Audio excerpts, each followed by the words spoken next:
Habarini za wakati huu wapendwa watazamaji, nipende kuwakaribisha kwa mara nyingine tena katika channel yetu pendwa ya Afya kwa Wote.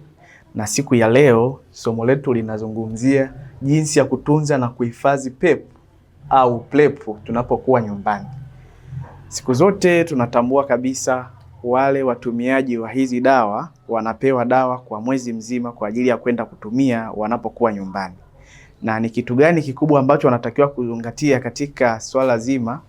Ni pamoja na kuzitunza. Hizi dawa zinaenda kukunusuru wewe katika maisha yako, zinaenda kukulinda, zinaenda kukuepusha na kupata maradhi ya HIV.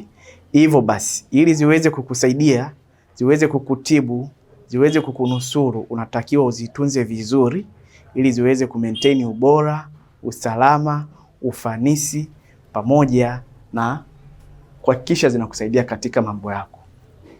Pointi ya kwanza kabisa, tunza dawa zako sehemu kavu. Sehemu kavu tunaamini ni sehemu zisizokuwa na maji. Ni sehemu ambazo hazina kitu chochote kile kinachoweza kupelekea hizi dawa kuharibika, kupoteza ubora, lakini pia kushindwa kukusaidia wewe katika jambo lako. Hivyo basi unapokuwa nyumbani hakikisha sehemu unapotunza dawa zako ni sehemu kavu. Lakini pia jambo la pili, tunza dawa zako sehemu yenye joto chini ya degree 30.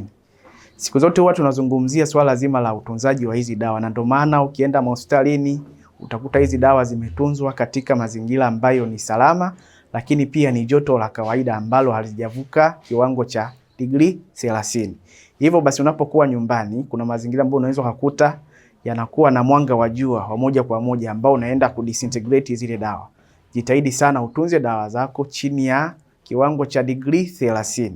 Na inawezekana usipate kipimio cha kujua hizi ni degree 30 au degree ngapi, lakini hakikisha lile sehemu haina joto kali, aidha joto la moto au joto la miale ya mwanga wa jua. Lakini pia jambo lingine, tunza dawa zako mbali na watoto. Kama tunavyotambua hizi dawa tunakaa nazo nyumbani, lakini huwa tunaishi na watoto ambao wanaweza kushika chochote kile na kutupa au na kufanya chochote kile au wakatumia zile dawa. Zile dawa sio salama sana kwa watoto, lakini pia zingatia anaweza akajikuta anakula zile dawa nje na kiwango anachotakiwa kutumia mtoto. Hivyo unapotunza dawa zako mbali na watoto, unakuwa umejiwezesha wewe mwenyewe zile dawa zako kuzilinda katika ubora, katika ufanisi, katika usalama na ku-maintain consistency ya matumizi yako. Basi jitahidi sana kutunza dawa zako mbali na watoto. Lakini pia tunza dawa zako sehemu isiyo na maji au nyevunyevu. Wapendwa watazamaji, hizi dawa zikishabadilisha rangi, uhalisia wa rangi yake ile uliopewa na wataalamu wa afya huko hospitali, mwisho wa siku unaweza ukapoteza sifa za ubora wa dawa hizi, na mwisho wa siku ukapoteza ufanisi, na mwisho wa siku ukashindwa kufanikiwa katika jambo lako. Hivyo wapendwa watazamaji, mnapochukua hizi dawa kwa lengo la kujinusuru na maradhi ya HIV, jitahidi sana utunze kwa kiwango tulichokuelekeza. Tunza sehemu ambayo ni kavu, tunza sehemu ambayo kiwango chake ni joto la kawaida, tunza sehemu ambayo ni mbali na watoto, lakini pia tunza sehemu ambayo haina maji wala unyevunyevu.